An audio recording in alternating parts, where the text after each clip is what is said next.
Pero bueno, muy bien. Buenas tardes a todos, a todas. Les damos la más cordial bienvenida a esta segunda sesión de este curso internacional interuniversitario sobre bases romanistas del derecho romano, que organizamos un conjunto de cada vez mayor en comparación al año pasado, de facultades de derecho, de universidades iberoamericanas, y también habría que decir entre amigos romanistas y civilistas, que nos mueve el amor por el derecho romano y por el derecho privado. Hoy día nos acompañan dos magníficos expositores. Presento por orden de exposición al profesor Alfredo Di Pietro, importante romanista. Profesor Alfredo Di Pietro es actualmente decano de la Universidad Católica de Temuco, en Chile, y es doctor en Derecho por la Pontificia Universidad Católica de Argentina. Y por otra parte, mi querido amigo Daniel Ugarte, profesor Daniel Ugarte, es actualmente director del Departamento de Derecho de la Universidad Católica de San Pablo, organizadora, una de las organizadoras de este curso, en máster en especialización en investigación en la Universidad de Zaragoza, y un muy reputado civilista del Perú. Hoy día estos eminentes profesores van a abordar el concepto de derecho entendido como jus y como derecho subjetivo, un gran tema que nuestro código aborda, a diferencia de otros códigos civiles, en la distinción de cosa corporal e incorporal. Así que sin más, le cedo la palabra en primer lugar al profesor Alfredo Di Pietro. Alfredo, muchísimas gracias por haber aceptado participar, y desde ya los invito a dejar las preguntas o comentarios en el chat. Alfredo, Muy bien. tu tiempo. Bueno, muchísimas gracias, doctor Cristian Aedo. Quiero, en primer lugar, agradecer a la doctora Mirta Álvarez, al profesor Patricio Lazo, por la cordial invitación que me hicieron para participar en esta ocasión y poder dirigirme a ustedes.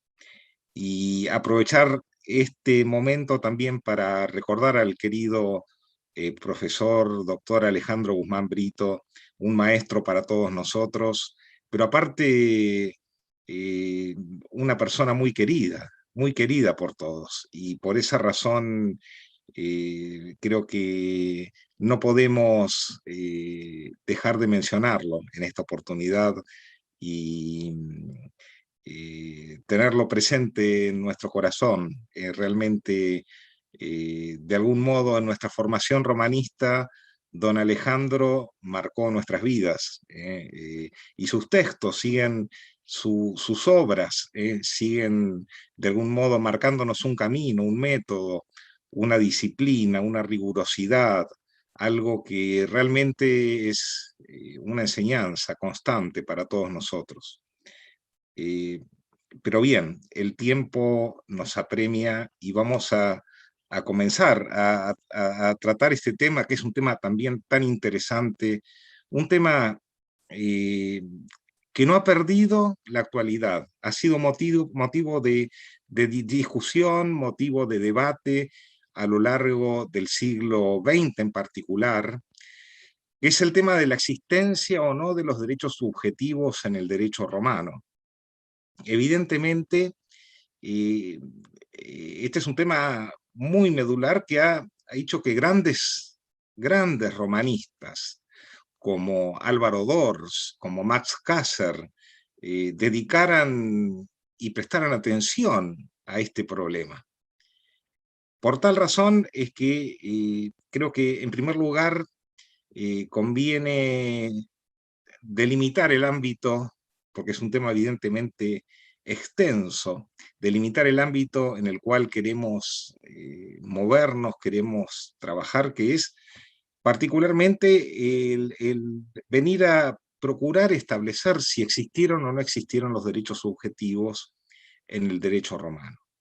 Para esto, la primera cuestión pasa por determinar qué entendemos por derecho subjetivo, porque en torno a los derechos subjetivos también hay toda una serie de discusiones. Pero siguiendo al doctor Alejandro Guzmán Brito, vamos a tratar de delimitar el concepto de derecho subjetivo, por lo menos en lo que se refiere a mi exposición, en las ideas de facultad y poder. De algún modo, ideas que se corresponden en términos generales con lo que hoy en día entendemos por derecho subjetivo. Es decir, el derecho entendido como facultad, como poder.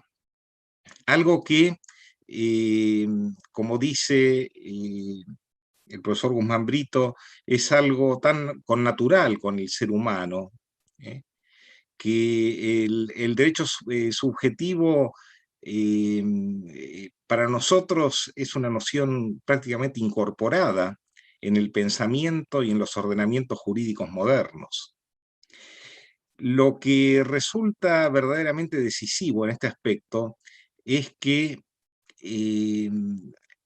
los juristas modernos hayan designado estas facultades, hayan designado este poder al cual nos estamos refiriendo con el término derecho. En este sentido, si analizamos las fuentes jurídicas romanas, podríamos o pensaríamos o procuraríamos encontrarlas en ciertas fuentes, en particular en la compilación justinianea, en los compiladores justinianeos, en particular en algunos títulos, como por ejemplo De Justitia et Iure, De Iure Naturali, Gentium et Civili, en las instituciones de Justiniano, eh, en los senados consultos, por ejemplo. Pero resulta que no es así. Si analizamos estas fuentes que acabamos de mencionar, en todas ellas el sentido con el cual se utiliza la palabra ius no se corresponde con el sentido de lo que hoy en día podemos denominar facultad o poder. Analizados así los diversos sentidos que tiene la palabra ius, que encontramos en Digesto 1:11, en Paulo, en ese famoso párrafo en el cual nos dice Paulo, el ius se dice de muchos modos, plantando ya el sentido analógico que tiene el término derecho. Dice Paulo, porque el ius significa el derecho natural, significa el derecho civil, significa el derecho honorario, significa lo que hace el pretor, significa el lugar donde se administra el derecho, pero en ningún caso, en ninguna de estas acepciones, se emplea, por lo menos Paulo menciona la idea del derecho como una facultad o como un poder. Y pensemos en este sentido que Paulo es un jurista un tanto tardío, de fines del siglo II y principios del siglo III. Por esa razón es que Guzmán entiende que particularmente si en las palabras no existe esta acepción, cabe concluir en que el concepto tampoco existe. Es decir, dice Guzmán, si no existe la res, por lo tanto no existe el derecho subjetivo en el derecho romano. Pero en este sentido, creo que es importante considerar que la noción de derecho subjetivo es una noción netamente medieval. Se discute si corresponde o no a la obra de Guillermo de Ockham, que es el autor más citado como, de algún modo, el primer autor medieval que habría esbozado la noción de derecho subjetivo. Sin embargo, hay textos antiguos, aún textos precedentes, que nos hablan del ius como una facultas. La Summa in Nomine en Inglaterra en el siglo XII habla respecto del derecho natural, y dice, et secundum hoc dicitur ius naturale facultas. Ius naturale facultas. Ya habla del derecho como facultad, antes de Occam, ¿no es cierto?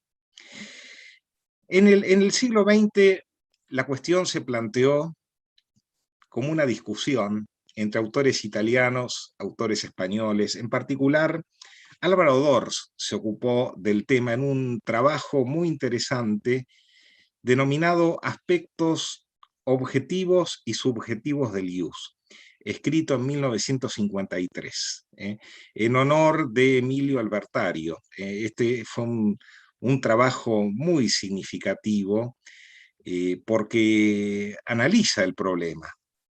Y ya desde el título podemos advertir que Dors habla de aspectos objetivos y aspectos subjetivos. En este sentido, Dors comienza el trabajo señalando algo que nos atañe a todos los que somos docentes y académicos. Dice Dors, no dudo que más allá de la conveniencia para los romanistas de utilizar un método dogmático, dice, no dudo en que no deben construir sus conceptos con criterios modernos.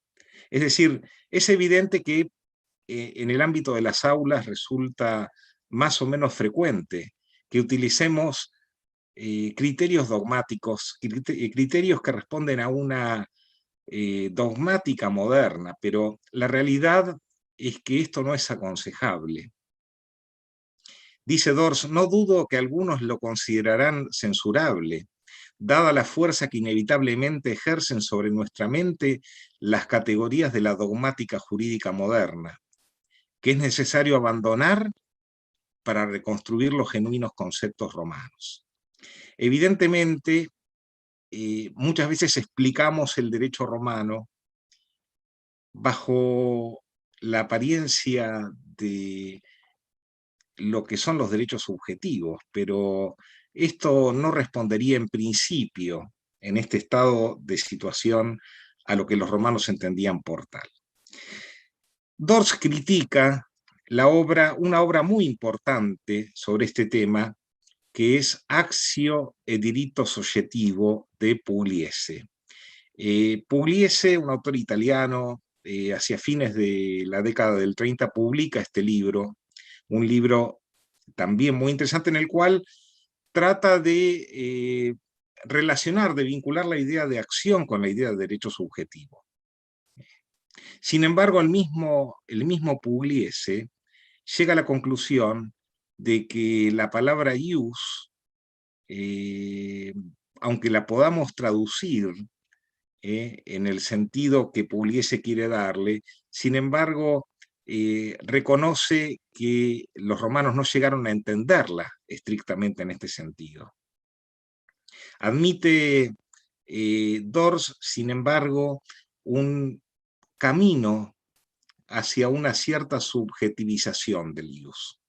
Es decir, Dors no se ubica en una postura sino de reconocimiento de lo que él denomina la posición iusta, la posición objetiva, pero sin dejar de reconocer que en el propio derecho romano encontramos un cierto tránsito, un cierto camino hacia la subjetivización del ius, y en particular en lo que se refiere a las servidumbres prediales, es decir, al ius praedi, respecto del cual el mismo Dors se plantea cómo debe entenderse la expresión fundus cum iure suo.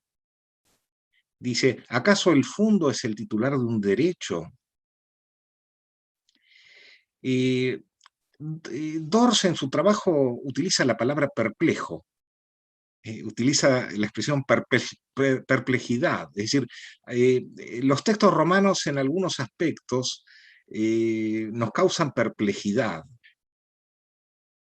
Por otra parte, en el ámbito ya de la doctrina alemana, un gran romanista, Max Caser, en una obra, el antiguo Ius de los romanos, basándose en los textos de Plauto y Terencio, analiza la expresión ius sum, concluyendo que por tal debe entenderse una idea de derecho subjetivo.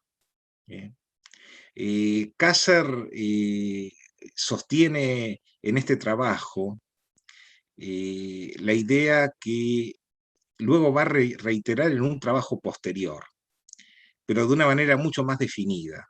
La idea de que el concepto de derecho subjetivo permanece firme, ya que él ha venido a nosotros desde el derecho romano, sobre el cual se apoya la formulación teórica de hoy. Así lo señala, dice Caser, una mirada de la literatura pandectística, tanto en la actual doctrina como en la doctrina más reciente del derecho civil alemán. Para ello, Caser se sustenta en el análisis del derecho sucesorio, del ius successionis, y sostiene que no es la realidad abstracta de la herencia lo que se transmite, como lo sostiene Villey, ni la posición jurídica del heredero, como lo sostiene Dors. Para Caser, lo que se transmite es el derecho subjetivo a la herencia. Del mismo modo analiza el tema del ius obligationis y nos dice que no es ni la prestación vinculante, es decir, el iuris vinculum, que analiza tanto Villey, ni el vinculum objetivo de las personas, o posición justa del deudor, como lo señala Dors, sino que el ius obligationis es para Caser el derecho de reclamo como derecho subjetivo respecto de la prestación. Evidentemente, Caser se pone en una posición en la cual reconoce la existencia del derecho subjetivo en el derecho romano, y no solo eso, sino que le adjudica al derecho romano, diríamos, el mérito, por así decirlo, de que el derecho subjetivo haya llegado hasta nosotros. Evidentemente tenemos que analizar ab inicio dos posiciones. La primera, si los romanos conocieron en alguna forma la noción de derecho subjetivo, o la segunda postura, si los romanos desconocieron cualquier forma de derecho subjetivo. Si fuera cierta la primera postura, es decir, que los romanos hubieran conocido una noción de derecho subjetivo, quedaría por investigar si la noción que conocieron los romanos es en mayor o en menor medida asimilable a la concepción moderna, es decir, a lo que hoy en día entendemos por derecho subjetivo. En el segundo caso, es decir, si los romanos no hubiesen conocido una noción de derecho subjetivo, habría que investigar cómo entendieron entonces las situaciones que en el derecho moderno se denominan derechos patrimoniales, es decir, tanto desde el punto de vista de los derechos de crédito como de los derechos reales. Todo eso nos presenta un panorama complejo, que requiere el análisis de una gran variedad de textos. Y así, analizando las fuentes jurídicas romanas, podríamos decir que la primera impresión que nos podemos encontrar es un silencio sumamente significativo. Quien quiera buscar la expresión ius subjectivum, o derecho subjetivo, va a encontrarse con el silencio. Pero ese silencio llega hasta lo que podrían ser incluso denominaciones más generales, como por ejemplo lo que podríamos denominar ius in re, o ius in personam, las cuales aparecen con mucha frecuencia en los escritos posteriores, de los glosadores en particular. Y a todo eso habría que añadirle el efecto que tuvieron las interpolaciones. Entonces, evidentemente, cuando nos ponemos a analizar las fuentes del digesto, del código, nos encontramos con cierta terminología que nos llama la atención. Así, por ejemplo, en código 839 aparece la expresión nullum ius in eadem res, como con un sentido de subjetivización. Lo mismo encontramos en Gallo cuando, refiriéndose al dominus que tiene en un esclavo el nudus ius quiricium, establece y la expresión iuris in ea res avere. Resultaría, claro, fácil y tentador encontrar la solución rápidamente y traducir esos textos con un sentido moderno, como decir su derecho. Pero del contexto de estos pasajes parece excluirse este tipo de idea, la idea de un derecho entendido en sentido subjetivo. También, a propósito de los iura in re aliena, podemos encontrar en Digesto 7.1.2 que se habla del usufructo como un ius in corpore, y en Digesto 9.4.30 aparece nuevamente la expresión in ea res ius habeant. Pero lo que es importante señalar en estos textos que acabamos de mencionar, aparte de la incidencia del problema de las eventuales interpolaciones, es que estas expresiones parecen más bien ser un recurso técnico para distinguir el dominio de los iura in re aliena. Es decir, parece más bien un recurso literario que un concepto jurídico, más bien un recurso técnico en la redacción. Lo mismo pasa en el ámbito del derecho creditorio, en donde aparece la expresión ius obligationis, o ius nominis. Claro, las podríamos traducir como o ius crediti, el derecho de crédito. Lo podríamos traducir fácilmente como un derecho personal de crédito. Y en este sentido podríamos resolver fácilmente la situación. Pero debemos volver a que las definiciones del ius, como la definición que mencionábamos de Paulo, no nos presentan al ius en ningún caso como facultad, o en ningún caso nos presentan al ius como un poder. Concretamente, en la definición de Paulo se menciona al ius como el ius civile, es decir, como el derecho propio de Roma, refiriéndolo al mismo tiempo al que es propio de los pueblos. Se menciona al ius honorarium, como la labor del pretor, con la extensión del vocablo al lugar en donde se administra la justicia. Se menciona el ius naturale, como un ius siempre equitativo y bueno. Pero en toda esta minuciosidad en la que incurre Paulo, no menciona en ningún caso el ius en su dimensión subjetiva. Todo esto nos mueve a eso que Dors denomina desconcierto, porque si bien esa falta de nitidez en los escasos párrafos que hemos mencionado pueden servir de análisis directo, nos inclina a pensar que el derecho subjetivo no se encontraba esclarecido por los maestros romanos. Sin embargo, hay situaciones que podríamos venir a analizar, en particular respecto de esta cuestión.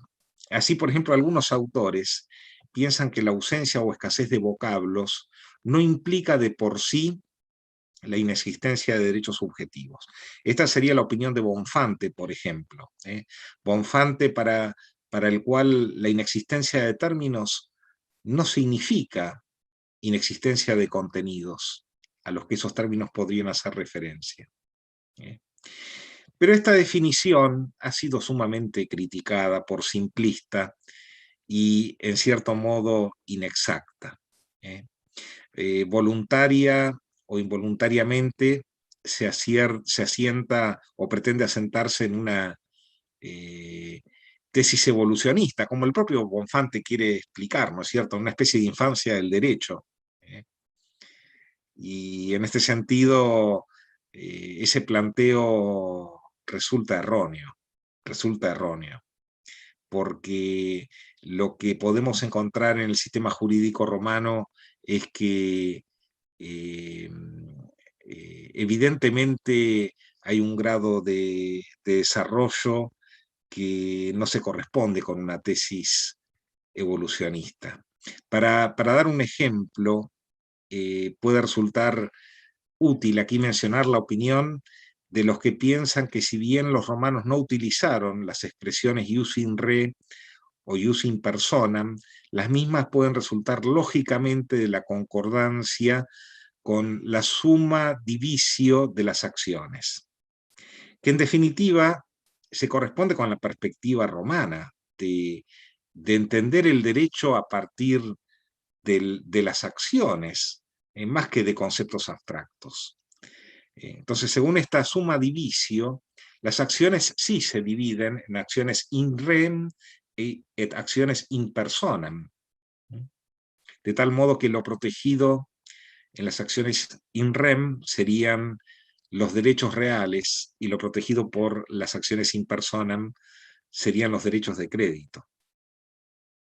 Existe un cierto paralelismo, incluso que ha servido para el surgimiento posterior de los derechos subjetivos, lo que señala Gallo in Institutas, ¿no es cierto? Que las acciones in personam son llevadas contra cui obligatus est, mientras que las acciones in rem lo están referidas por una negación, qui nullo iure obligatus est, de tal modo que leyendo el párrafo cuidadosamente nos encontramos con que mientras las acciones in personam tienen el trasfondo de una obligatio, las acciones in rem comprenden toda otra situación. Entonces, claro, el tema, lo que ocurre es que la técnica romana se basa en principios distintos del derecho moderno. Y como dice Dors, no podemos pretender aplicar la mentalidad moderna a las instituciones del derecho romano. En la actio in personam se pretende en la intentio que la fórmula, la intentio de la fórmula que una persona determinada deba dar o hacer algo en favor del actor. Mientras que en la intentio de la fórmula in rem se procura el reconocimiento de una situación jurídica. La diferencia es sustancial. Y sin embargo, está íntimamente ligada a la construcción, a la técnica de construcción de la fórmula. Por lo tanto, no necesariamente podemos venir a concluir que del modo en que están redactadas las fórmulas están contemplando una determinada teoría o doctrina, sino que las fórmulas responden a una técnica práctica y concreta. Dice Savigny que de aquí se desprende que si la división de acciones in rem y acciones in personam ha de agotar todas las materias del derecho, las acciones in rem deberían proteger las relaciones que resultan del derecho de las cosas, del derecho de sucesión y del derecho de familia. Pero ocurre que no es así. De este modo, la acción in rem no siempre coincide con la protección de lo que hoy en día es un derecho real.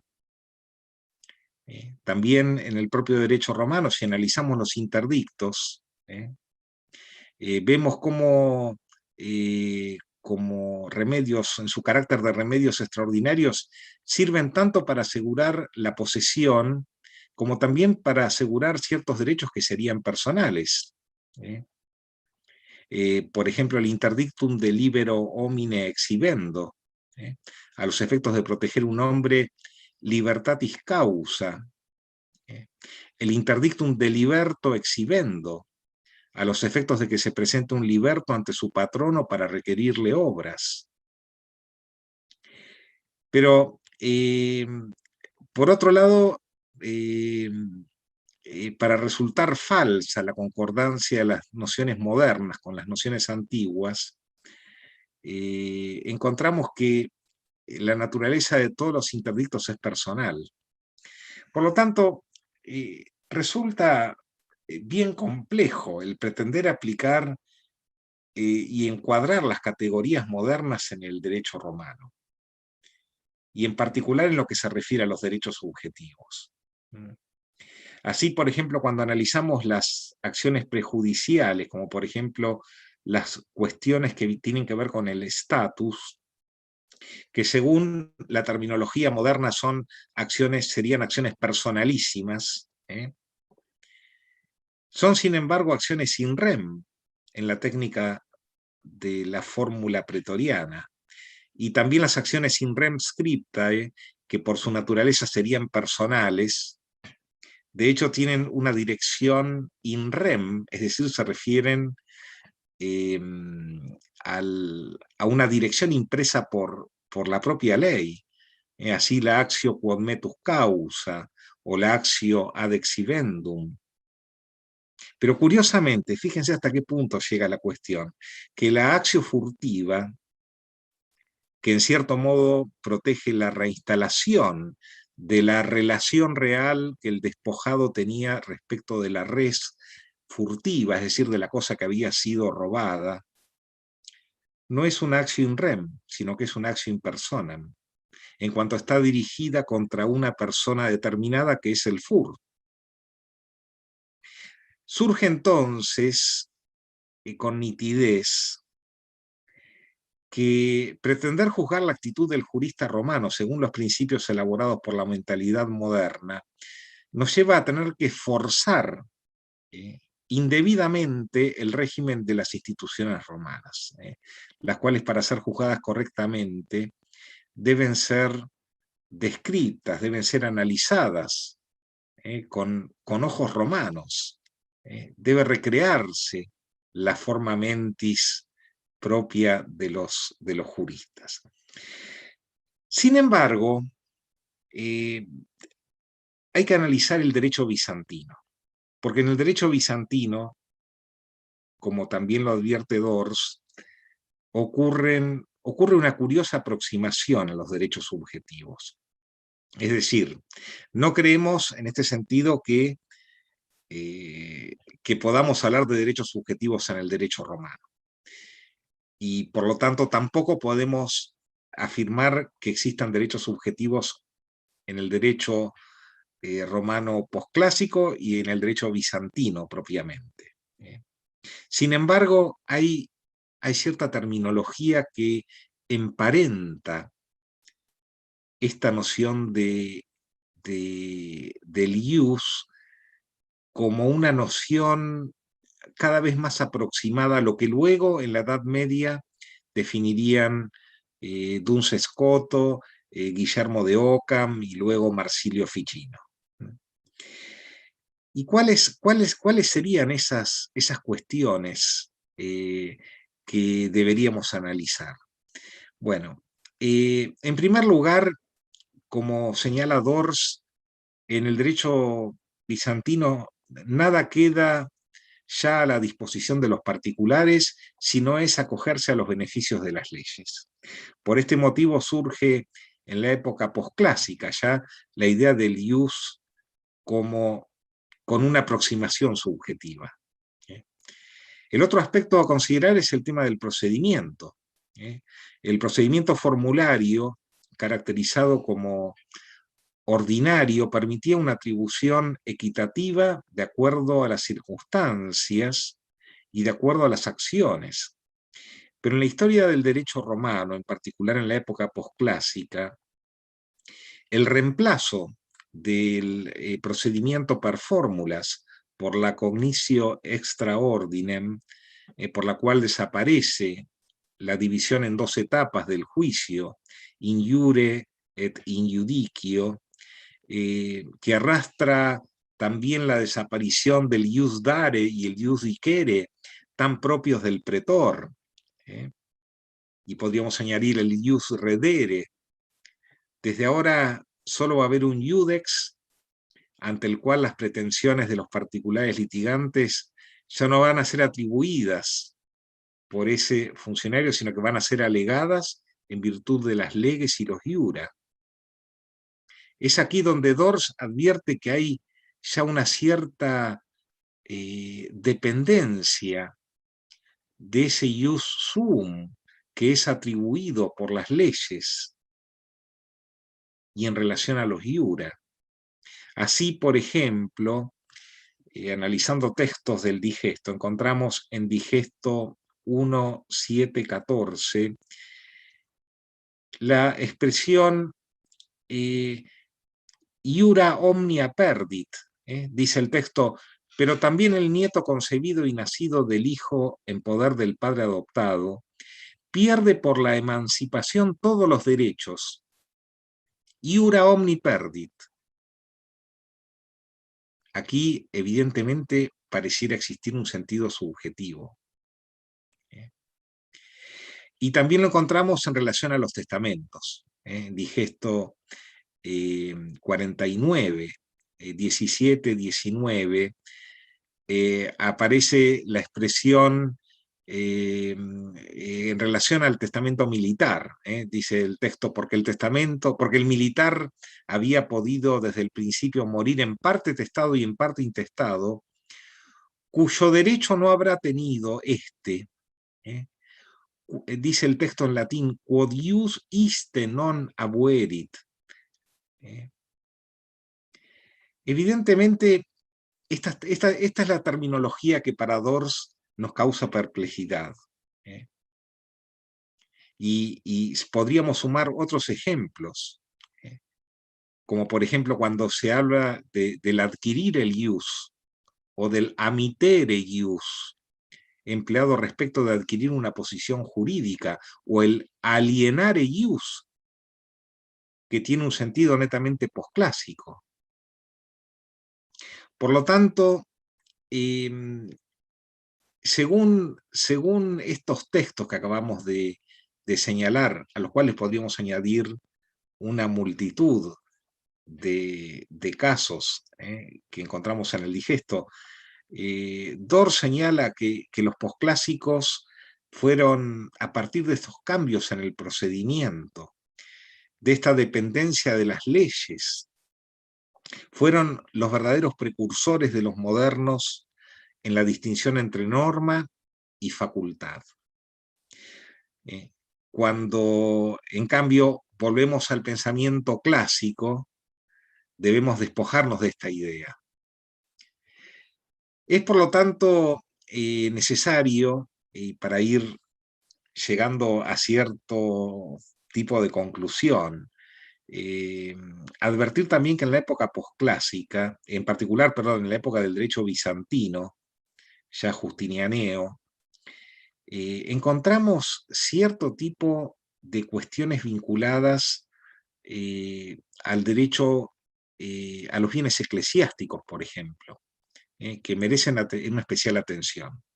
Así, por ejemplo, todo el tema de los beneficios eclesiásticos tienen un carácter netamente de derecho subjetivo, beneficios otorgados en relación a una determinada persona eclesiástica.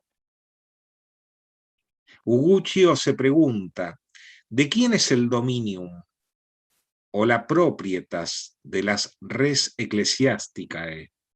Dice, ¿pertenecen a la iglesia? ¿Pertenecen a Dios o no pertenecen a nadie? Ya en esta literatura canónica aparecen expresiones netamente subjetivizadas. Por ejemplo, la expresión tale ius, o ius in beneficio, o ius in prebenda, o ius in re.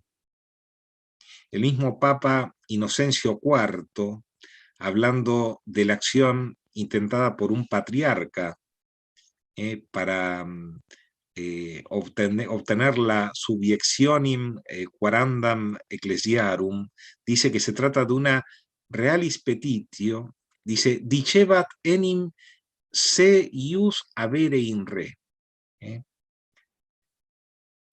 lo cual tiene un carácter netamente subjetivo.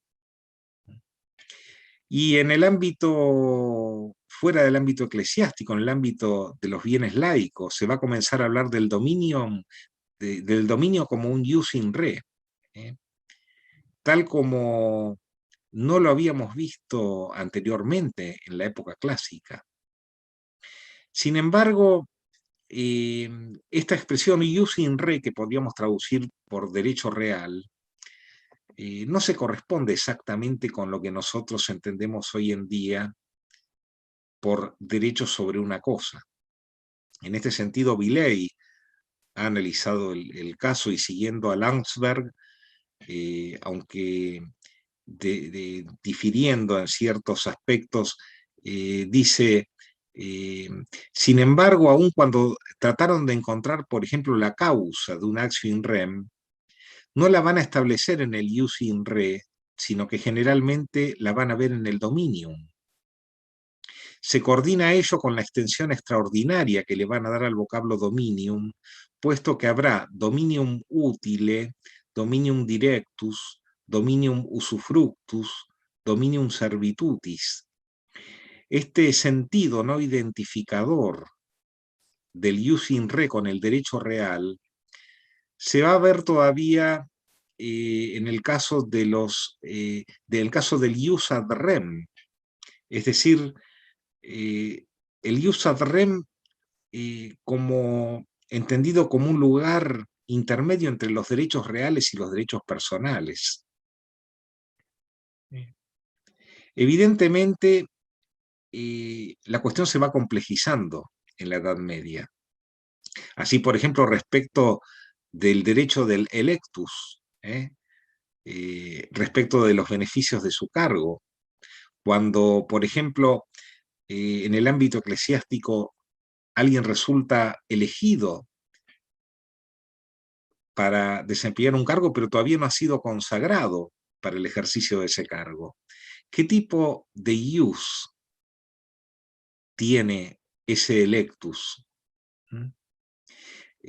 Para el pensamiento de los canonistas, que trataban de descubrir la naturaleza y se preguntaban, decían que estaban frente a un ius ad rem, como un derecho subjetivo que asemejaban a la actio, como un derecho a reclamar la ocupación del cargo.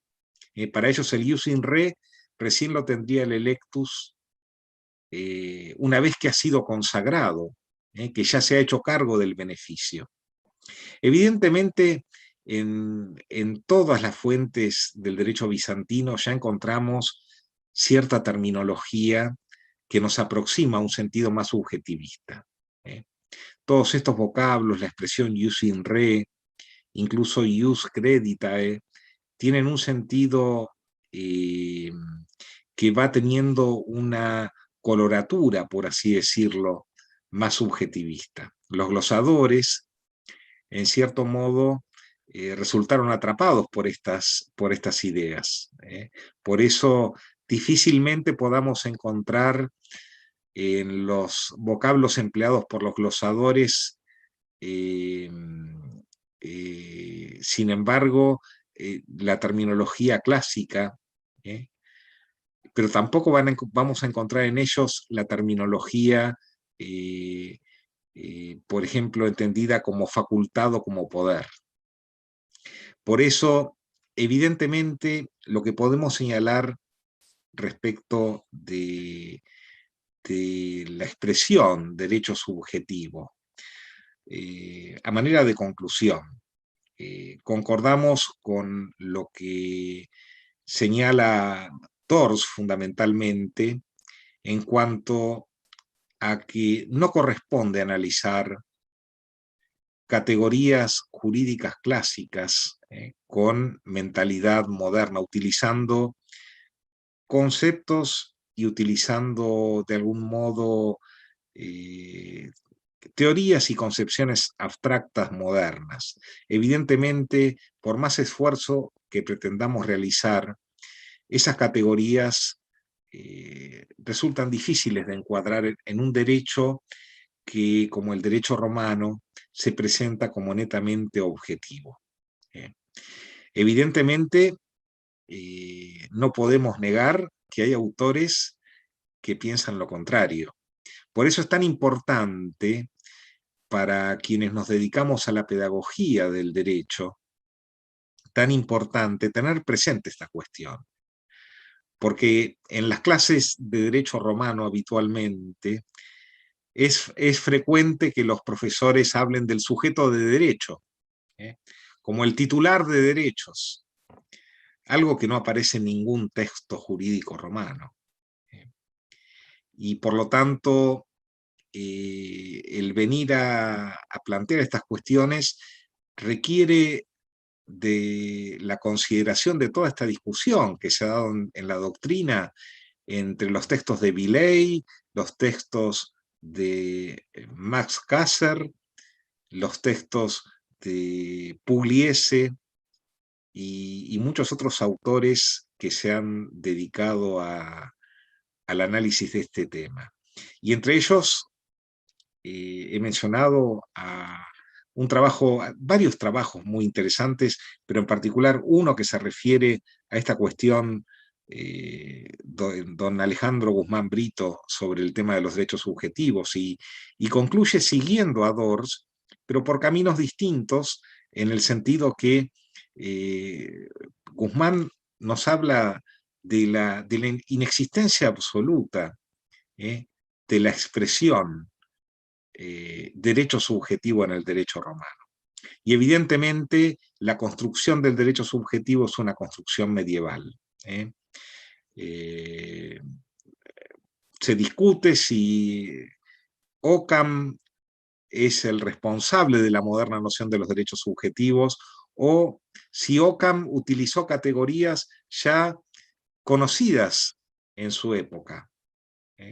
El propio Duns Scoto, cuando se plantea el análisis del decálogo y se pregunta acerca de la voluntad de Dios, si es la voluntad de Dios la que hace el derecho. Bueno, evidentemente estamos hablando de una época que ya tiene un contexto totalmente distinto, que es el contexto medieval.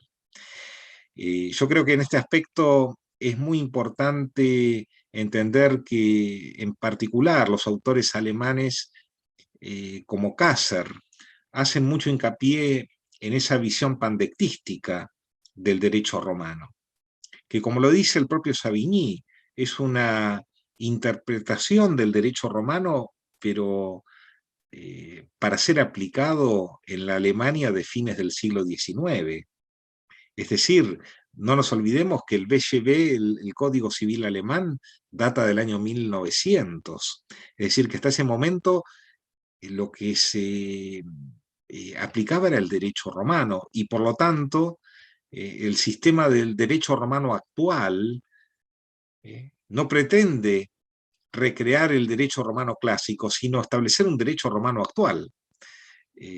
Por esa razón es que me parece que es importante considerar que cuando leemos a los autores alemanes como Kasser, esa defensa que hacen de los derechos subjetivos evidentemente está mimetizada con las influencias de autores como Savigny y Jhering, que denotan un neto, una neta perspectiva subjetivista en sus textos.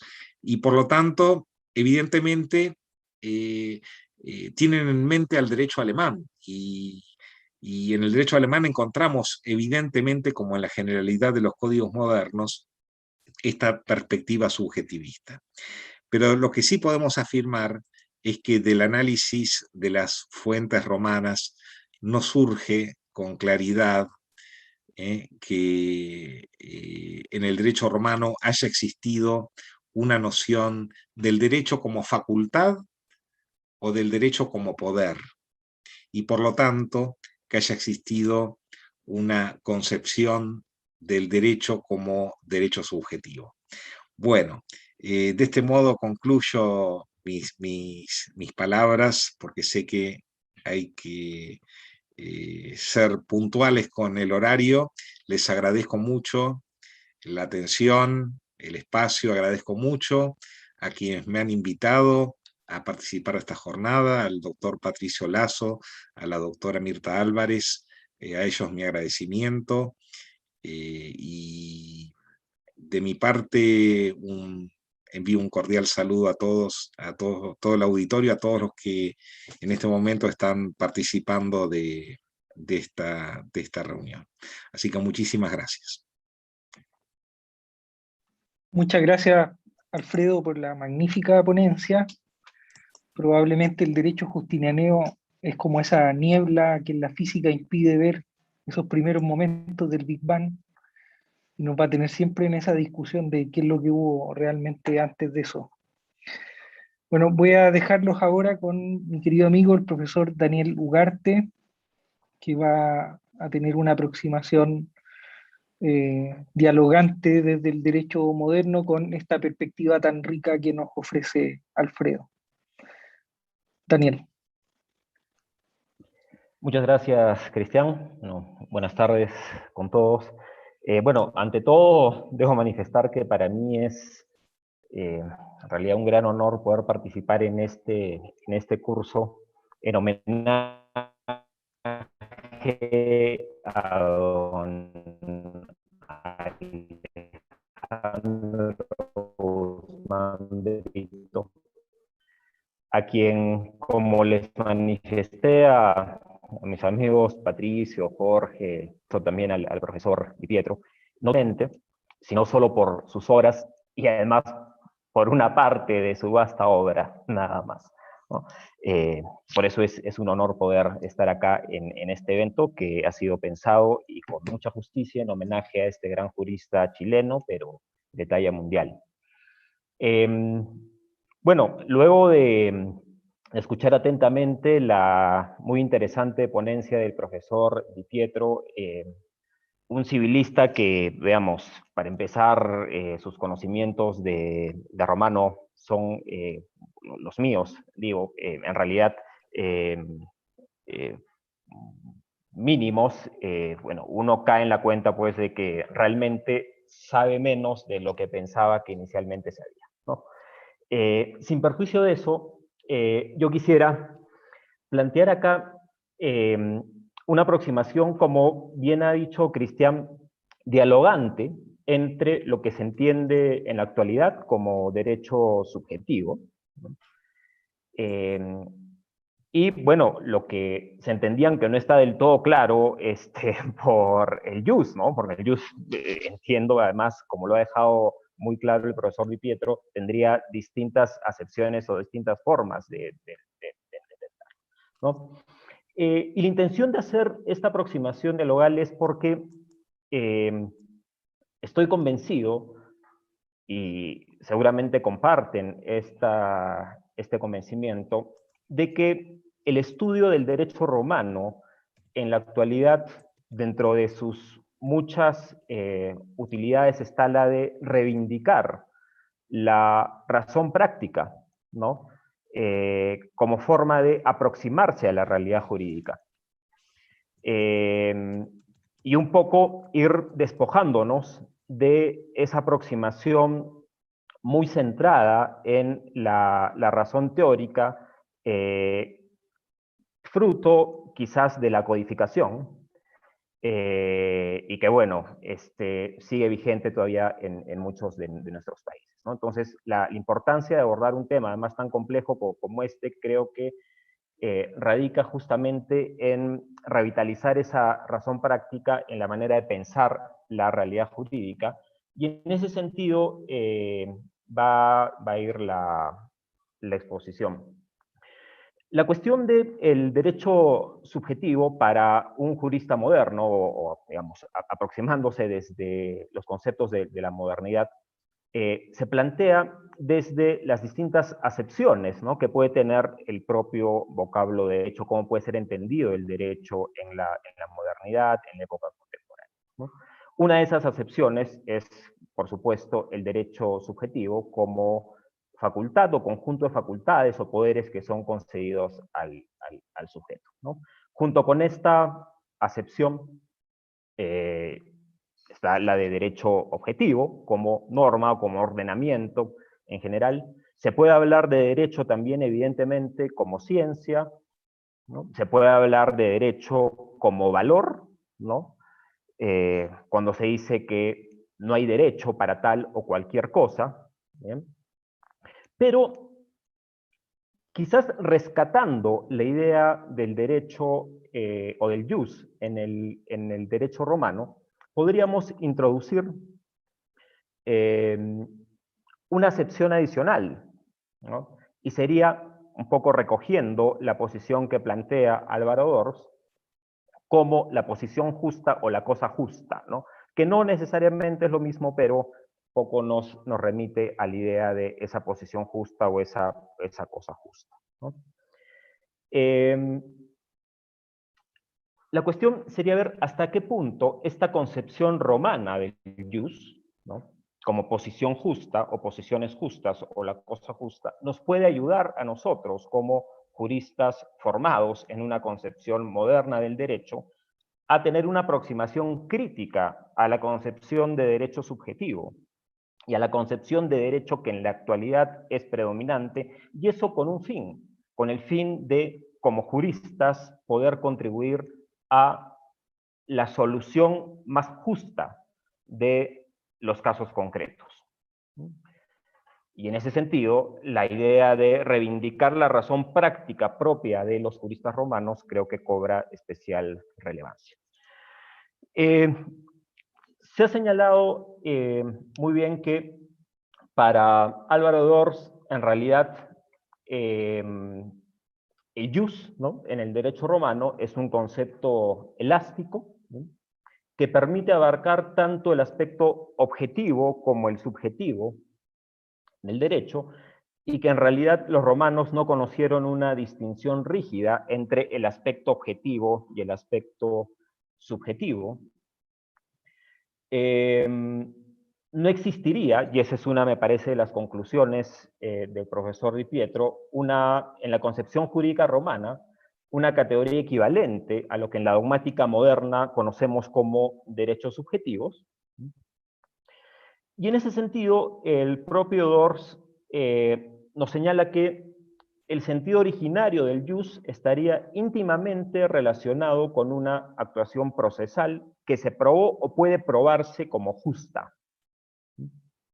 De ahí es que este autor, siguiendo a Joffredi, Villei, Casser, también citados por el profesor Di Pietro, concluye que el jus es semejante a la situación o posición justa. Y de ahí es que nos atrevíamos nosotros a plantear que dentro de estas distintas acepciones que en la actualidad se tienen sobre el derecho, podríamos agregar la de derecho como posición justa o cosa justa. Me voy a permitir hacer alguna referencia justamente a lo que ya se señaló respecto de Guillermo de Ockham como el primero que introdujo la noción de derecho subjetivo, ¿no? De hecho, cuando nosotros hablamos de derecho subjetivo, aludimos a facultades morales, ¿no?, de la persona en relación a una cosa o con relación a otra persona, ¿no?, y que pueden ser clasificadas en facultades de hacer, ¿no?, facultas agendi, facultad de tener, facultas possidendi, facultad de exigir, facultas exigendi. Pero, en efecto, parece haber cierta coincidencia en señalar que no se encuentra definido el derecho como facultad, sino hasta Guillermo de Ockham, aunque podría haber alguna discusión, como bien se entendió de la ponencia anterior. Yo quisiera, para que los estudiantes que están presentes como asistentes tengan claridad sobre lo que planteó Guillermo de Ockham, hacer una cita Arvada a partir de lo que recoge de Villey, ¿no? En una paráfrasis, la sustitución del derecho como la cosa justa, si asumimos esta concepción, digamos, del derecho en el derecho romano, por la idea del derecho subjetivo o facultad de exigir, tiene sus orígenes, evidentemente, en el siglo XIV, por obra de los monjes franciscanos, y en especial en la obra de Guillermo de Ockham. En efecto, los franciscanos planteaban que por la pobreza en la que ellos debían vivir, solo tenían el uso de hecho de las cosas, sin ningún derecho sobre ellas. En este contexto, para poder defender el mero uso de hecho de esas cosas, que debían poder usarlas, había que separar la cosa y el derecho. El derecho debía ser algo distinto de la cosa y no la cosa justa, como se le venía entendiendo. De modo que, renunciando a todo derecho, restase usar de las cosas sin derecho, planteamiento que, bueno, como resulta evidente, en el fondo sería insostenible. No obstante esta dificultad, Ockham, en su pretensión de separar el derecho de la cosa, recurrió a definir el derecho ya no como la cosa justa, sino como mera potestas o facultas que incluía la posibilidad de ejercerla en juicio. Posibilidad esta que en el planteamiento de Ockham los franciscanos no la tendrían, pues como se dijo, sus votos de pobreza les impedían tener derechos, quedándose solo con el uso de hecho de las cosas. Bien, si bien es cierto, este podría ser el origen del uso del término derecho subjetivo para separarlo de la cosa, de la res. No es descabellado sostener que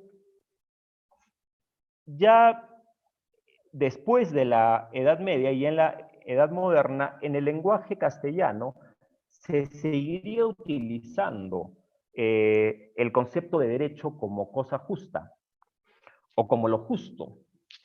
Y acá yo me permito recoger una cita obtenida de un trabajo de los profesores García Huidobro y Ravivaldi, titulado Realismo y Subjetivismo en la noción de derecho, donde ellos, después de una investigación sobre el particular, y como dato interesante, sostienen que, en realidad, en la lengua española, la primera y principal acepción de derecho, es decir, como cosa justa, ¿no?, o como esa posición justa en términos de Ors, o lo justo, digamos, como términos relativamente sinónimos en todo caso, que correspondería a una noción realista del derecho, estará de alguna manera presente y con un claro predominio en el propio diccionario de la Real Academia de la Lengua Española desde su primera edición en 1732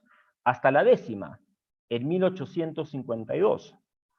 Y es solo a partir de la edición número 11, en 1869, que la Real Academia de la Lengua Española acoge la concepción de derecho como norma, o sea, como derecho objetivo, y como derecho subjetivo, como facultad, a pesar de que ya la doctrina en los escolásticos tardíos, ¿no?, recogiendo a Ockham y fundamentalmente a partir de Suárez, ya la habían comenzado a utilizar en la práctica jurídica, ¿no? Entonces, la idea de derecho como cosa justa, como posición justa, no parece tan lejana como, por lo menos en la lengua española, como inicialmente podría pensarse. Bien. Ahora, ¿hasta qué punto esta idea de jus o de derecho, ¿no?, como cosa justa, como posición justa, podría de alguna manera asimilarse, aunque asumiendo los riesgos que ya se han señalado, metodológicos de tratar de hacer una asimilación de ese tipo, con la concepción actual de derecho subjetivo? Quizás no exclusivamente con la concepción actual que tenemos de derecho subjetivo, sino con una categoría propia de la dogmática moderna que es más amplia, y es la categoría de las situaciones jurídicas subjetivas, ¿no?, que vendrían a establecer un vínculo entre, o que manifestarían, mejor dicho, el vínculo propio de una relación jurídica. En otras palabras, la relación jurídica sería el vínculo entre situaciones jurídicas subjetivas. La situación jurídica subjetiva es definida por la dogmática moderna y principalmente la dogmática italiana, y acá estoy aludiendo a un jurista contemporáneo italiano como es Vincenzo Rocco, como las posiciones que son atribuidas a los sujetos por el ordenamiento. Sin embargo, para llegar a una determinada posición jurídica, una situación jurídica subjetiva, habría que poner en relación tres elementos. Por un lado, la necesidad del sujeto; por otro lado, el bien o los bienes en un sentido amplio, aptos para satisfacer esa necesidad; y como último elemento de este trípode, el interés. Entonces, justamente el interés sería la relación que existe entre la necesidad experimentada por el sujeto y el bien o bienes aptos para satisfacerlo. ¿Bien?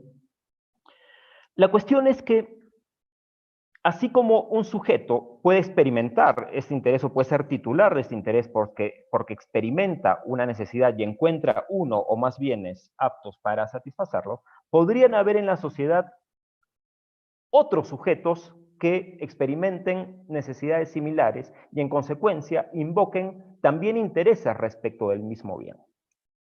En ese sentido, lo que tendría que hacer el derecho como ciencia dentro de su función ordenadora es justamente ordenar los distintos intereses en juego para prevenir los conflictos o, en todo caso, una vez que estos ya se presentan, resolverlos. ¿Y cómo se realiza esta función ordenadora desde la dogmática jurídica moderna? Estableciendo situaciones de preeminencia y situaciones de subordinación, pero siempre enfocadas en el interés de los sujetos. Entonces, si es que el interés de un determinado sujeto debe primar o debe ser un interés de preeminencia respecto a los intereses de los otros, la situación jurídica subjetiva de preeminencia será una situación jurídica subjetiva activa. Mientras que si los intereses de los sujetos deben quedar subordinados, serán ellos titulares de situaciones jurídicas subjetivas pasivas. Dentro de las situaciones jurídicas subjetivas activas, se encuentra, en primer lugar, por supuesto, el derecho subjetivo. Pero el derecho subjetivo incluso tendría dos manifestaciones, porque el derecho subjetivo podría entenderse o como la facultad o el poder de poder actuar el sujeto por sí mismo para satisfacer su propio interés, y hablaríamos en ese caso del derecho subjetivo absoluto, o como la facultad o poder para actuar frente a otro u otros sujetos determinados o determinables para que ellos, con alguna conducta, puedan satisfacer el interés del sujeto titular. Y hablaríamos de los derechos subjetivos relativos. Sin embargo, dentro de la categoría de las situaciones jurídicas subjetivas, no solo existe como situación jurídica subjetiva activa el derecho subjetivo, sino que existen otras situaciones activas, otras posiciones, digamos, subjetivas. Por ejemplo, la expectativa.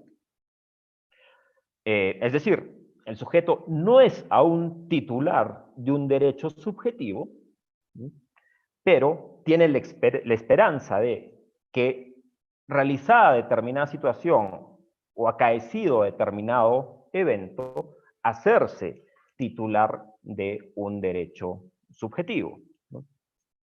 Como sería el caso, ejemplo, según la regulación que existe en el Perú, de la sociedad de gananciales, ¿no? Los cónyuges no son copropietarios de los bienes sociales, sino que son titulares de expectativas a los gananciales una vez que esa sociedad se liquide.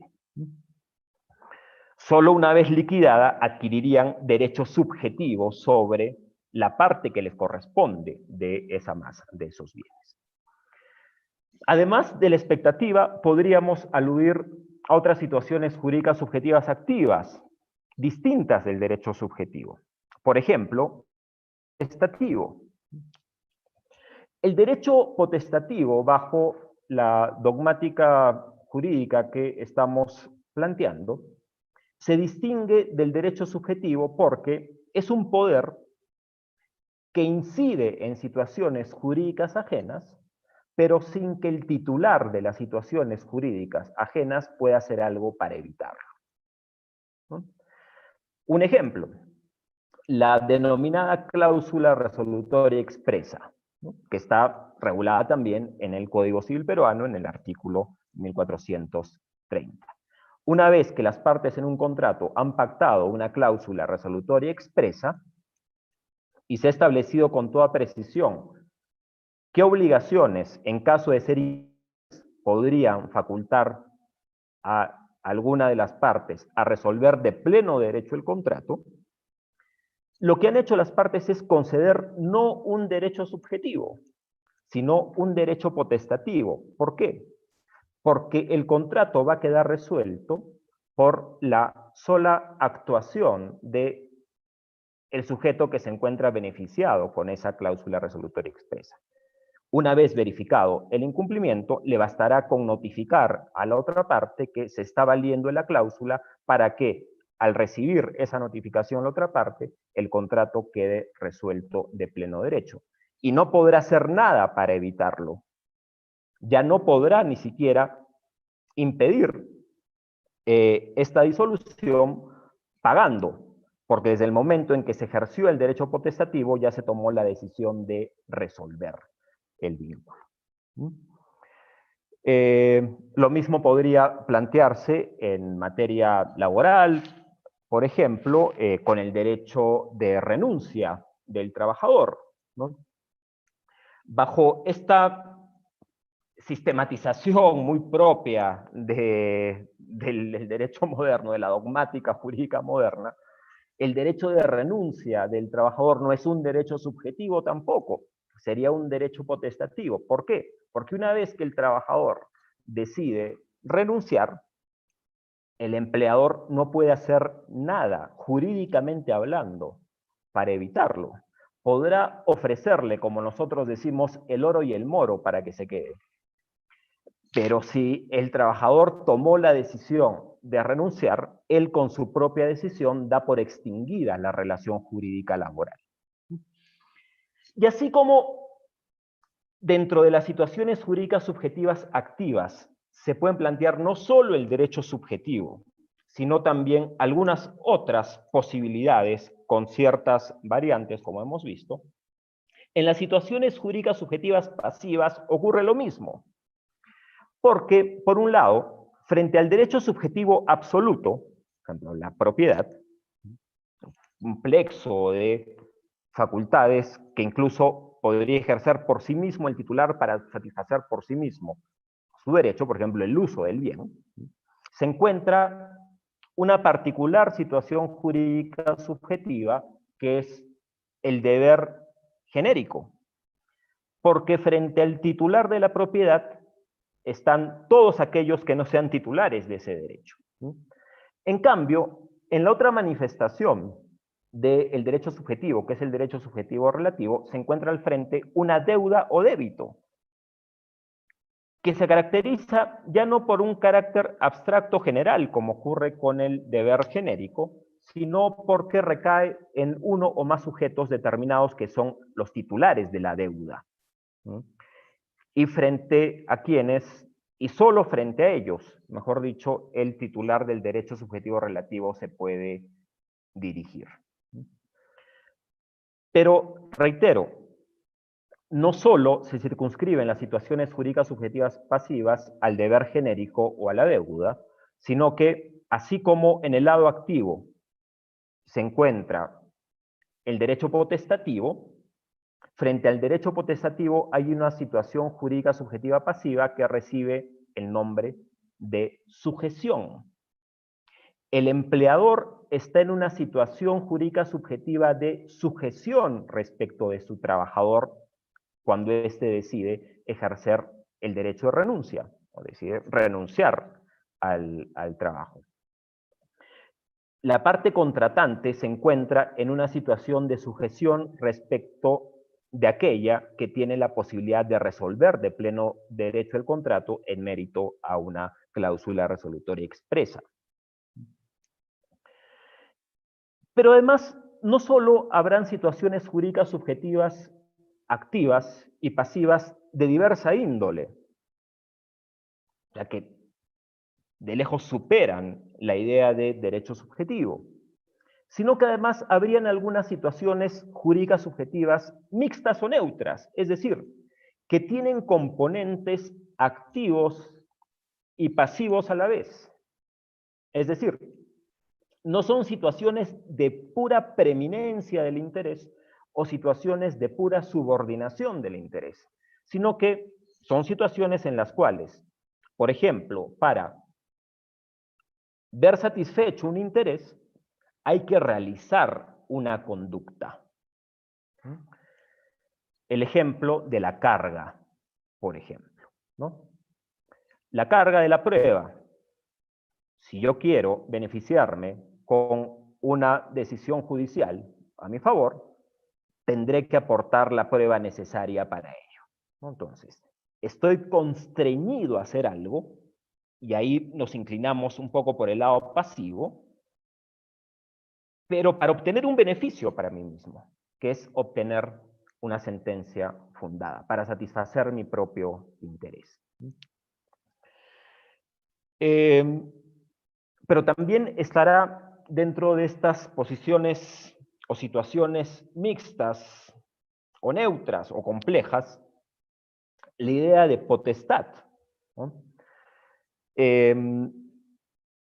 Porque la potestad, y en la manifestación concreta de patria potestad, el titular de la patria potestad, que es el padre o los padres, tienen facultades, tienen poderes, pero no los ejercen en su propio interés, en su propio beneficio, sino que deben ejercerlos en interés, en beneficio de los hijos.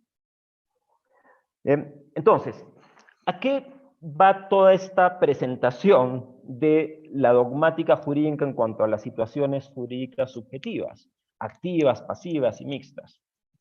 Primero, a mostrar que en el derecho moderno, la aproximación al derecho o a las facultades, a los poderes de los sujetos y a las situaciones correlativas, no pueden verse circunscritas o reducidas a la mera idea de derecho subjetivo.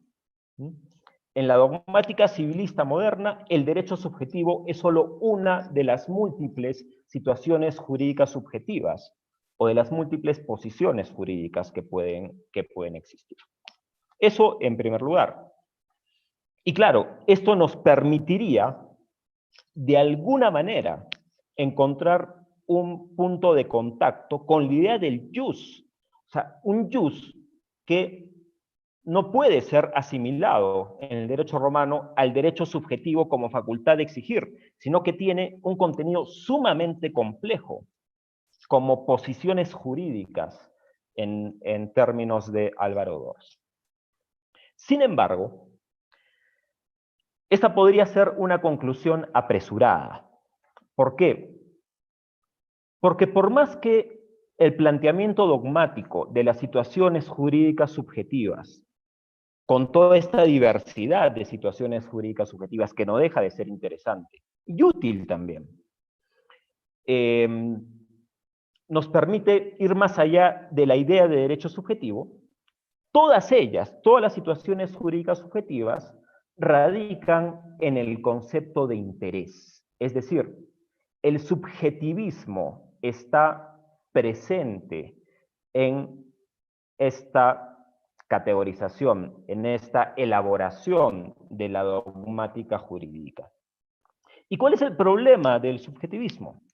El problema del subjetivismo es que se reconocen situaciones jurídicas subjetivas sin una base objetiva que sirva de fundamento claro de esas situaciones jurídicas subjetivas. Y creo que ahí está la gran diferencia con el derecho romano, con el jus. Porque en el derecho romano, si no me equivoco, sí podemos encontrar como una característica fundamental que el jus, bajo las distintas formas en que puede ser entendido, puede ser radicado en algún fundamento objetivo. En cambio, bajo la idea subjetivista propia del derecho moderno, que inicia con la idea de derecho subjetivo y se traslada luego a todas las situaciones jurídicas subjetivas, basta con que la norma reconozca esta situación de preeminencia o de subordinación para que se tenga que aplicar a la solución de los casos concretos, aunque esa solución no sea necesariamente justa. ¿Qué le faltaría, en todo caso, a la elaboración propia de la dogmática moderna relativa a las relaciones jurídicas y las situaciones jurídicas subjetivas? Buscar dónde radicar este fundamento objetivo. Entonces, ¿qué es lo que ha planteado el realismo jurídico clásico? Justamente yendo a las fuentes romanas y a la elaboración posterior que hubo por el derecho común y la escolástica tardía, y revitalizada en nuestro continente también por importantes juristas contemporáneos, es no dejar de entender al derecho como la cosa justa, a partir de lo que el jurista debe hacer. En otras palabras, si nosotros nos centramos en cuál es la labor o el oficio propio del jurista, y acá estoy recogiendo una idea del profesor colombiano Mora Restrepo, el oficio del jurista se caracteriza desde una perspectiva realista por discernir lo justo y lo injusto en los casos concretos. Y eso no solo lo hace el juez, eso lo hace el asesor, eso lo hace el abogado, eso lo hace el académico, eso lo hace el investigador. Es decir, recogiendo la virtud de la prudencia muy propia de los juristas romanos, se busca encontrar qué es lo justo, lo suyo, su derecho de cada sujeto en cada situación concreta. Y a partir de ahí, actuar en consecuencia, dar a cada uno lo suyo o lo justo en la fórmula del digesto, ¿no? Digesto 1.1.10. Y claro, esto nos remite a poder encontrar qué es lo justo. Y lo justo nos remite a las fuentes, a los títulos. Habrán títulos positivos, como la ley, la costumbre, la jurisprudencia, pero también algo que se contemplaba en el derecho romano está la propia naturaleza como título. La naturaleza de las cosas y la naturaleza humana. ¿Bien? Solo un ejemplo para que se pueda entender con mayor claridad la importancia de, en todo caso, tratar de rescatar este concepto de jus con su dato objetivo. En muchos de los ordenamientos contemporáneos se reconoce como derecho humano, ¿no?, fundamental y humano, el derecho a la vida. Sin embargo, en muchos ordenamientos contemporáneos también, y esto se conversó en la sesión pasada, se reconoce como derecho el aborto. ¿Mm? Y además en distintas situaciones, si no me equivoco, en la legislación argentina, por ejemplo, a partir del año pasado, 2020, me corregirán por favor, está reconocido como derecho el aborto hasta la semana 12 o 14. Claro, si nosotros asumimos una concepción de derecho subjetivo como facultad de exigir, deberíamos reconocer, y además reconocida por el ordenamiento, ¿no?, deberíamos simplemente, como juristas, afirmar que en efecto es un derecho subjetivo, es una facultad de exigir, y además que se dirigirá frente al Estado para que el Estado pueda implementar todos los mecanismos para que este derecho subjetivo sea efectivo y no quede en una mera declaración. La cuestión sería preguntarse, recogiendo la idea de cosa justa, si es que en realidad lo suyo, lo justo para la madre, pero también para el concebido, es justamente acabar con una vida humana, ¿no?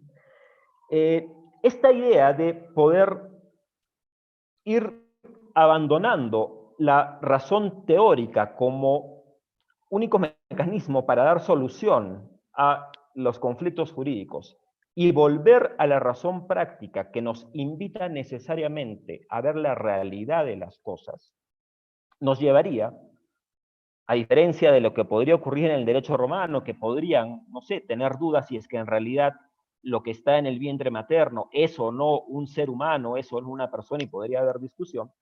En la actualidad, los avances científicos, genéticos, nos demuestran que hay un ADN humano ahí. Y darle espalda a una realidad como esa y reconocer como derecho el quitar la vida a un ser humano no puede ser sino desconcertante y no nos puede llevar sino admitir que en el derecho se presenta, en el derecho contemporáneo, moderno, se presentan perplejidades, como las que comentaba el profesor Di Pietro respecto de el derecho romano y cómo podría entenderse el jus. Es decir, si la idea de acudir junto con el concepto de derecho como derecho subjetivo y todas las situaciones jurídicas subjetivas, de derecho objetivo como ordenamiento, también incluir como una acepción complementaria la de derecho como cosa justa, como lo justo, es razonable o al menos plausible,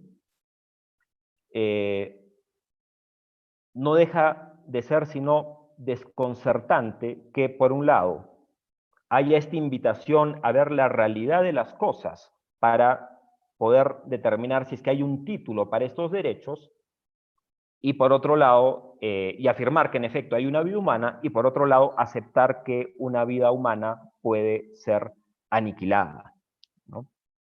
Y menciono este ejemplo simplemente porque este curso tiene dos grandes vetas, ¿no? Por un lado, el derecho de las personas, y por otro lado está el derecho de contratos y de obligaciones. Y qué interesante resulta recurrir a conceptos de derecho romano, como la cosa justa, como lo suyo, sobre una base positiva o sobre una base natural, para dar respuesta a algunos problemas muy propios de nuestro tiempo, ¿no? Como el tema del concebido como sujeto de derechos o de reconocer al aborto como un derecho de la mujer. Desde una perspectiva realista, reconocer que estamos ante un ser humano, pero a la vez reconocer un derecho al aborto, lesiona también uno de los primeros principios de la razón teórica, ya no solo de la razón práctica, sino de la razón teórica, y es el principio de no contradicción. Es decir, una cosa no puede ser y no ser a la vez desde la misma perspectiva. Es decir, o es un ser humano o no es un ser humano. Pero decir que hay seres humanos inocentes a los que se puede aniquilar parece una contradicción en sus propios términos. No quiero cansarlos más con estas reflexiones, solo para concluir como empecé. Me parece que uno de los principales aportes del estudio del derecho romano en la actualidad es justamente reivindicar esa razón práctica que tenían los romanos, los juristas romanos, para aproximarse a la realidad. Tratar de conocer la realidad en sus últimos fundamentos y a partir de ahí aportar soluciones justas a los casos concretos. En el derecho moderno, por un normativismo, por un formalismo, nos hemos ido olvidando de esa necesaria referencia a los datos objetivos. Por un subjetivismo muy avalado por la idea de derecho subjetivo, incluso por las distintas situaciones jurídicas subjetivas que son reconocidas por la dogmática moderna. Pero quizás esta vuelta al derecho romano nos podría ayudar a salir de estas situaciones tan complejas que se nos presentan en la actualidad a los juristas modernos. Muchas gracias. Bien, muchas gracias al profesor Daniel Ugarte por su exposición. Yo voy a tomar ahora la posta de nuestro compañero y amigo Cristian Aedo, que estuvo en la presentación, para leer las preguntas que han llegado. En este minuto, a ver, tenemos, si no me equivoco, 3 preguntas. En primer lugar, hay 2 saludos, uno de Luis y Díaz y otro de Andrea Lucena, que es de la Universidad Católica de Santiago del Estero, en Argentina. Bien, voy a dar lectura a las preguntas que nos han llegado. A ver, voy a partir con Alfredo Di Pietro y le voy a leer algunas de las preguntas que están aquí. Voy a leer todas las preguntas para que tú te vayas ordenando. La primera es, ¿cuál sería para usted una definición más concreta del ius? Y la segunda es la siguiente. Quizás vamos a tener que ordenar algunas partes de aquí porque no se entiende muy claramente. Cuando Gallo introduce la condictio, ¿no sería un derecho subjetivo al hacer la ficción de la cosa cierta de la cual se tiene dominio o posesión, amparada ya en época clase por la acción publiciana? Ahí me confundo un poco con lo que se quiere decir.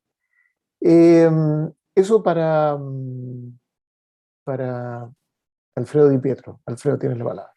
Bien, bueno, respecto del significado del vocablo ius, evidentemente ius, como lo dice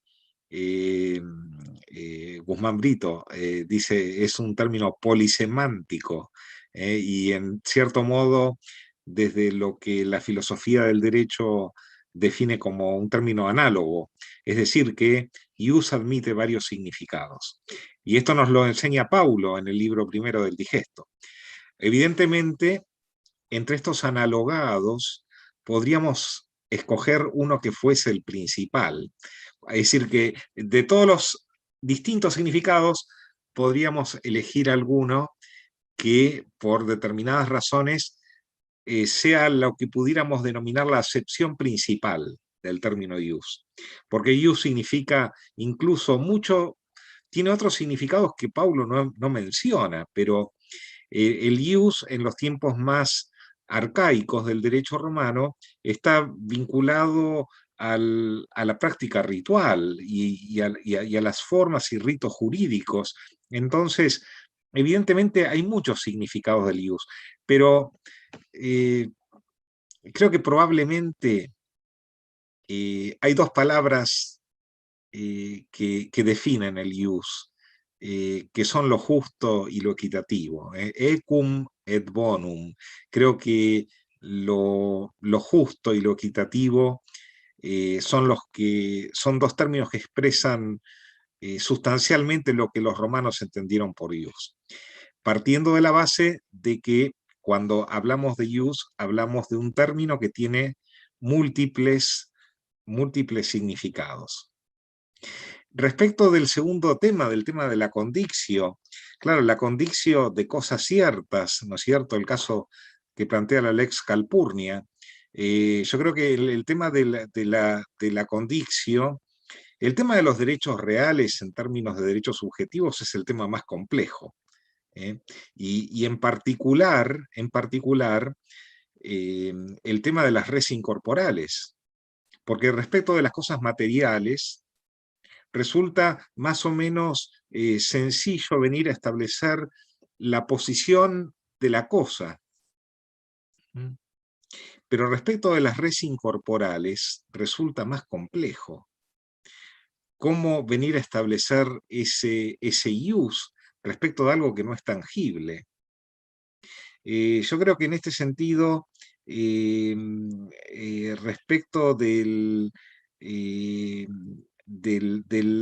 reclamo de una cosa cierta, tenemos que entender que el vocablo res es un vocablo que tiene un sentido más amplio en la lengua latina que en la lengua española.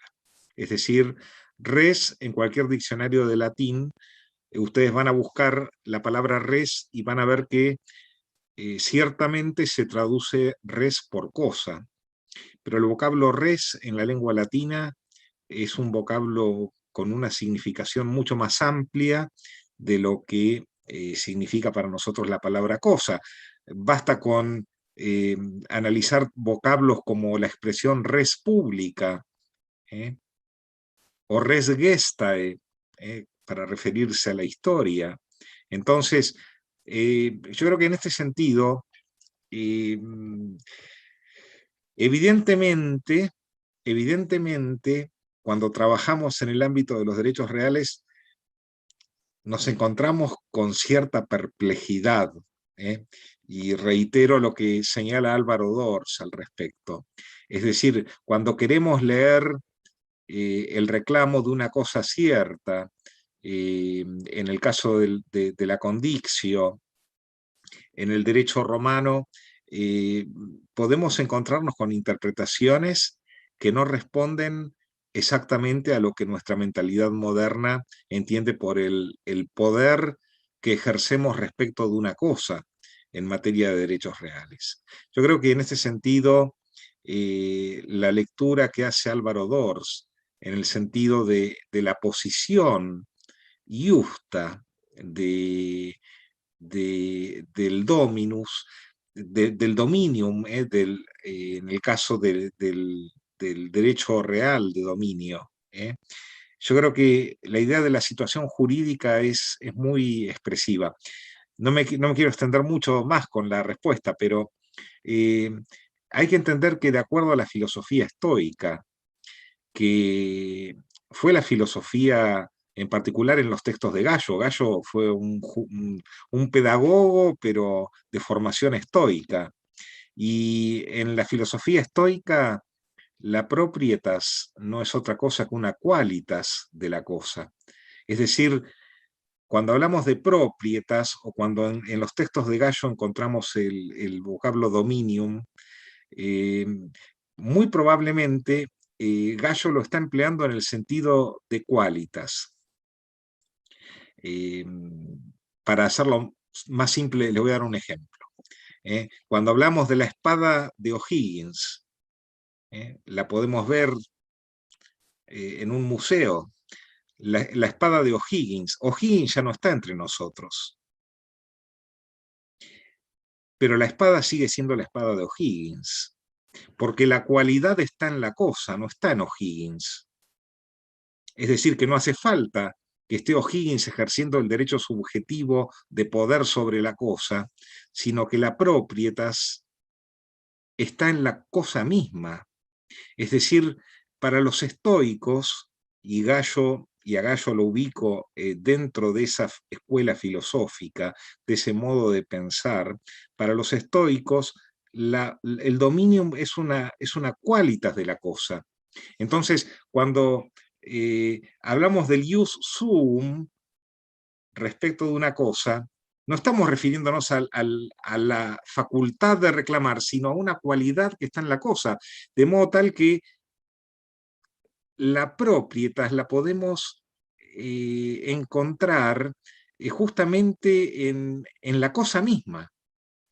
De allí que allí podemos entender mucho más el fundamento de las acciones rey persecutorias, porque tienen una cualidad específica que le da fundamento a la acción. Pero bueno, es un tema que daría para un mayor análisis, pero muy interesante la pregunta. Muchas gracias, profesor Di Pietro. Voy a leer otras preguntas que son para el profesor Daniel Ugarte. Y antes de darle la palabra al profesor Ugarte, después de haber leído estas preguntas, voy a darle la palabra a la profesora Mirta Álvarez, que quiere hacer un alcance sobre la legislación argentina que fue mencionada, y también el profesor Cristian Aedo. Así que primero parto por las preguntas y luego por los profesores, la profesora Mirta Álvarez y el profesor Aedo. A ver, Ronnie Edino Sánchez Magallanes pregunta lo siguiente: ¿un contrato bancario por incumplimiento de obligaciones es un derecho potestativo sujeto a un derecho subjetivo? Esa sería la primera pregunta. La segunda, del mismo participante, dice: el tema del concebido en el caso de no nacer vivo producto del aborto, ¿no colisionaría con los derechos que le corresponde en el caso de derechos sucesorios? Sea, por ejemplo, dejarle un testamento con la condición de que nazca vivo. Hay otra pregunta, en realidad es un comentario, dice, que es de un espectador anónimo, dice: me parece que el profesor Ugarte estaría mezclando los conceptos abordados el día lunes, en realidad día martes. Ante el ejemplo expuesto, ¿estaríamos hablando de personas o de seres humanos? No necesariamente están en la misma categoría. Esas serían las preguntas. Entonces, antes de que el profesor Ugarte la responda, Mirta Álvarez va a hacer un alcance y Cristiana Edo también. Sí, bueno, ante todo felicitar a los dos expositores, ahora que estoy con el uso de la palabra, pero sobre todo con el tema que refirió Daniel Ugarte acerca de la legislación argentina. En la actualidad tenemos una colisión de normas, porque el Código Civil y Comercial de la Nación, que se aprobó y entró en vigencia el 1 de agosto del 2015, establece el comienzo de la existencia de la persona humana con la concepción. Ya no dice en el seno materno, como decía el Código de Vélez, porque puede estar concebido extracorpóreamente. Esa norma no ha sido modificada, pero se ha dictado la ley que permite el aborto hasta la semana 12. Entonces se ha judicializado muchísimo la situación para aquellos que han pedido autorización o aquellos que niegan que se practique un aborto y están con medidas precautorias y atacando la constitucionalidad de la ley, porque no solo que está en contra de lo que establece el Código Civil y Comercial, sino en contra de la Constitución y de los pactos internacionales que tienen rango constitucional en la Constitución, por el artículo 75 de la Constitución argentina, con la reforma de la ley del 1994, que estableció el rango constitucional de todos aquellos tratados que tenían que ver con los derechos humanos, la protección a la vida, protección de las personas con discapacidad, en fin, hay muchísimos que entran dentro de este grupo. Así que bueno, tenemos las dos, eso es lo que quería nada más comentar, que están los dos valores. Uno no se derogó, pero está el otro también, así que bueno, gracias y felicitaciones otra vez por la exposición. Cristian. También me sumo a las felicitaciones, las dos magníficas ponencias. Es un comentario solamente porque me pareció muy sugerente esta idea de Daniel de asociar la situación jurídica con esta idea de que el jus es la posición justa. Yo, en la línea, digamos, de sugerirle una idea a Daniel, me parece que es mucho más interesante todavía la postura de Daniel cuando la situación jurídica confluye en lo que tradicionalmente hemos pensado bien como un derecho solo o como un deber. Entonces, estoy pensando, por ejemplo, en el crédito, ya no diferenciar los sujetos, sino que en un mismo sujeto se reúnen estas cualidades. Un mismo sujeto detenta un derecho, una facultad, ¿cierto? Pero ese mismo sujeto a la vez tiene carga, ese mismo sujeto a la vez tiene deberes en esa misma posición. Si mal no recuerdo, en el texto de Dors, este es uno de los buenos argumentos para decir que el jus no es esto como, no es decir esto como derecho subjetivo, porque no es solo facultades, ¿cierto? Sino que se trata de una posición más compleja. Bueno, creo que en la dogmática ha habido un excesivo simplismo, ¿cierto? Que Daniel nos rescata de eso, de visualizar las posiciones de los sujetos solo como derecho, que es un grave pecado de nuestros cursos de obligaciones, o ver la posición del deudor solo como deber. Entonces hay una parte muy importante del curso que queda mal explicada porque no se atiende a lo que Daniel ha descrito muy bien, muy extraordinariamente, ¿cierto? Que esto que en la dogmática moderna ya tenemos que dejar de pensar las posiciones de los sujetos como unilaterales, unívocas. Y la segunda, segundo comentario también en la línea de lo que Daniel planteaba, no en lo valórico, sino que voy a referirme a una cuestión más técnica. Hay un tema que hemos trabajado en un proyecto que es de Patricio, no es mío, pero me parece que engancha muy bien aquí, y es que hay una revitalización de instituciones romanas en la jurisprudencia europea, latinoamericana, uno eso lo puede ver. A propósito de lo que Daniel decía muy bien, me parece a mí, esto de que hay una reubicación del papel del juez. Entonces, uno puede ver este tipo de cuestiones con una revitalización, por ejemplo, de la Septio Doli, que se traduce en una especie de control que era impensable hace algunos años atrás, eh, desde el paradigma contractual, ¿cierto? Entonces hay una revitalización de la Septio Doli, por ejemplo, que significa o se traduce en que el juez está habilitado ahora para ponderar el comportamiento de las partes en términos de que ese comportamiento sea ajustado a la buena fe, pero en definitiva lo que está detrás de eso es la equidad, ¿ah? La equidad, el comportamiento justo.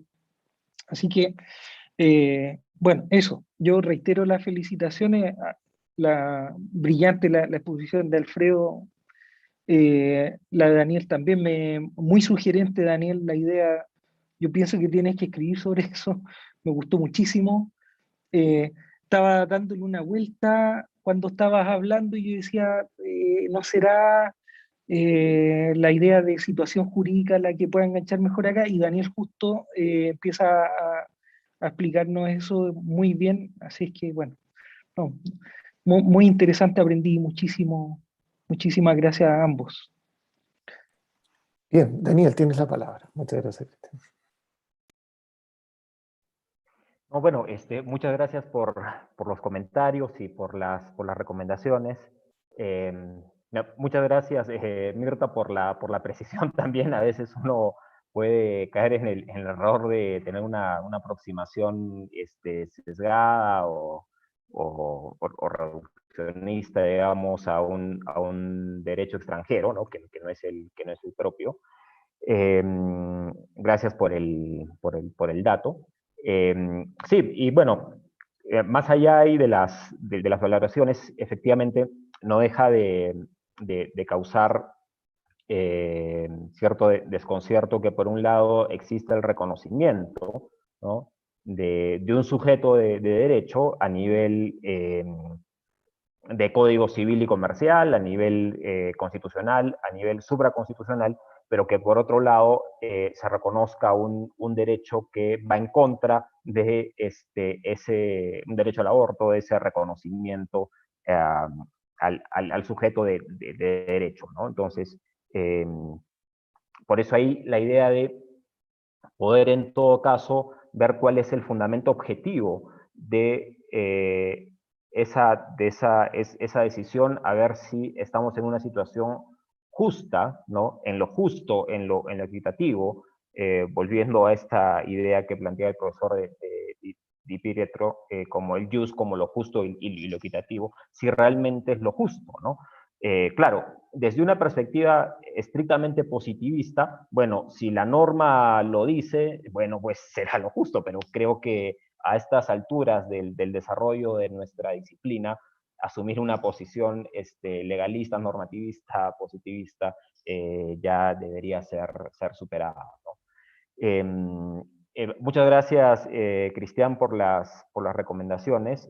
Claro, sin duda, cuando en la posición compleja de un sujeto en la relación se ve que es titular de derechos subjetivos, de derechos potestativos, de expectativas, pero además no solo de situaciones jurídicas subjetivas activas, sino también pasivas a la vez, porque a su vez es titular de deudas y de neutras, de cargas. O sea, se muestra toda la complejidad propia del jus y de estas posiciones, ¿no? Un poco respondiendo a los comentarios que ponen. Bueno, primero, no soy profesor de la Pontificia Universidad Católica del Perú, sino de la Universidad Católica San Pablo, de Arequipa, Perú, pero respondo la pregunta. ¿Un contrato bancario por incumplimiento de obligaciones es un derecho potestativo? No, o sea, dentro de un contrato las partes pueden ser titulares de distintas situaciones jurídicas subjetivas como acabamos de señalar. Algunas de esas podrían ser derechos potestativos. En efecto, si se ha planteado, por ejemplo, la posibilidad de resolución de pleno derecho un contrato, mediante una cláusula resolutoria expresa, ahí se estaría reconociendo un derecho potestativo a una parte, ¿no? Luego, el tema del concebido en el caso de no nacer vivo producto del aborto colisionaría con los derechos que le corresponden en el caso de derecho sucesorio. Claro, creo que en esta aproximación realista al derecho se puede complementar algo que por razones de tiempo no señalé, y es que hay que distinguir el fundamento del título y a su vez el título de la medida, ¿no? Es decir, el hecho de que se reconozca al concebido como sujeto de derecho, ¿no?, desde la concepción, no es obstáculo para que ya la norma pueda establecer determinados límites, ¿no?, a ese reconocimiento. Es decir, la norma actúa no como título del derecho, sino como medida. ¿Qué ocurre en el derecho peruano? Que se reconoce al concebido como sujeto de derecho para todo cuanto le favorece, o sea, es además un sujeto de derecho privilegiado. Se le reconoce a plenitud los derechos no patrimoniales, pero se establece que los patrimoniales estarán condicionados a que nazca vivo, ¿no? Esto no implica negarle la condición de sujeto de derecho, sino que la norma analiza la realidad y ante las distintas posibilidades de solucionar en justicia una problemática, por ejemplo, en materia sucesoria, es que prefiere que los derechos patrimoniales o el goce de los derechos patrimoniales esté condicionado al nacimiento con vida. Entonces, no necesariamente hay una colisión, ¿no?, en ese sentido. Y lo último,